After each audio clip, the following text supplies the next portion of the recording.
Are you tired of serving pasta in a bowl with a sauce and maybe some Parmesan cheese and herbs on top? There's absolutely nothing wrong with this, but sometimes it's nice to be a little bit fancier. And do you know what? It's actually easier than you think. Let's get straight into it. The first thing we need is some cooked spaghetti. This has just finished boiling in salted water and it's ready to strain. It's worth keeping some of this liquid as it's useful for thinning down a sauce or even making one from scratch. Here we've got our cooked spaghetti all ready to go, and we've got 3 different sauces to showcase the different plating ideas. This one is a beef bolognese sauce. Here we've got a creamy, cheesy carbonara style sauce, and here we've got a kale pesto. They're all different colours because colour plays a big part in food presentation. Let's start with the kale pesto spaghetti. Making a pesto at home is easy. I'll leave the recipe for this one in the description below. It's turned out quite thick, so I'll add some of our liquid to thin it down.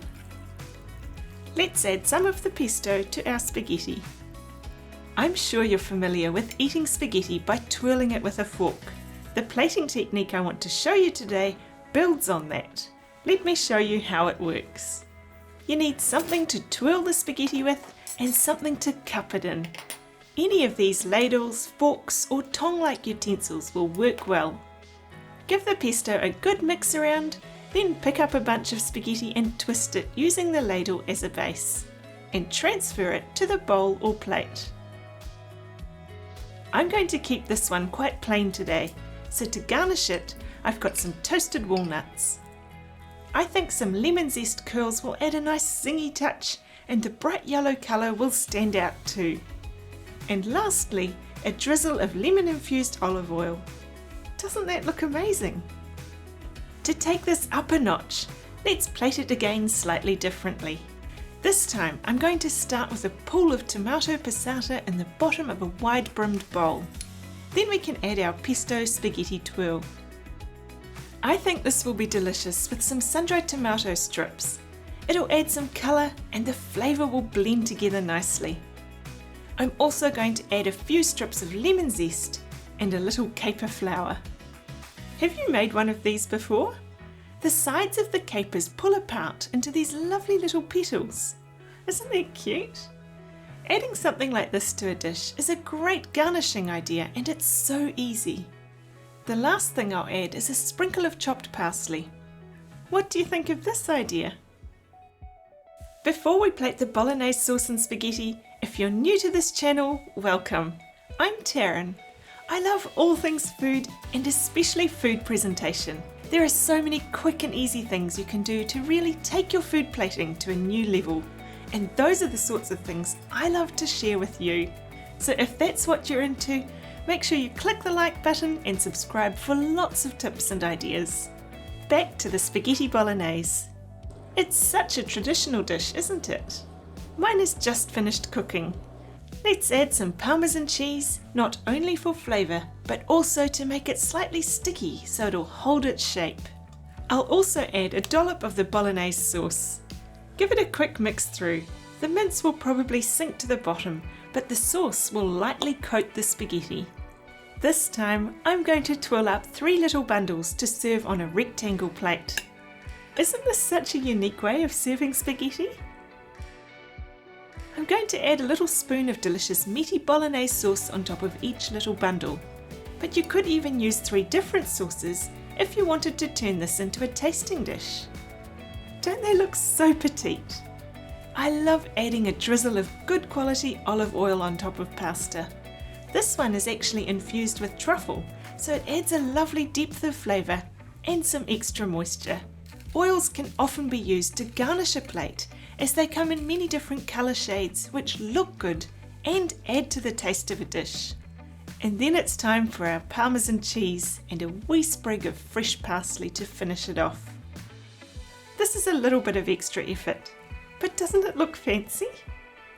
This next idea is basically just a more deliberately and thoughtfully plated version of the plain plate. Here it is, twirled up into a loose bundle with the sauce spooned on top. As always, let's add a generous amount of cheese, salt and pepper, and finally some chopped herbs for colour. What do you think? The first plate can often be our default, but I think this one is so much better and hardly any extra effort. For the last two plating ideas, we'll use the creamy carbonara style sauce. It's the same deal as before. Let's add some sauce and Parmesan cheese and mix it through. Instead of standing this one up, we're going to lie it flat on this dark rectangle plate. The dark plate contrasts nicely with the light sauce in this dish. I've also got some bacon here to fry. It'll give a nice bit of crispy, crunchy texture to the smooth and creamy mouthfeel of this dish. I'm going to add a little bit more sauce to give it some more flavour, and then we can sprinkle on the bacon. Pasta and cheese just go together, don't they? And you can never seem to have too much of it. So I'm going to add some more on top of this dish too. Of course, we can't forget to season it. I'm interested to know if you add olive oil to your pasta. To finish this dish, a sprinkle of finely chopped green parsley works perfectly.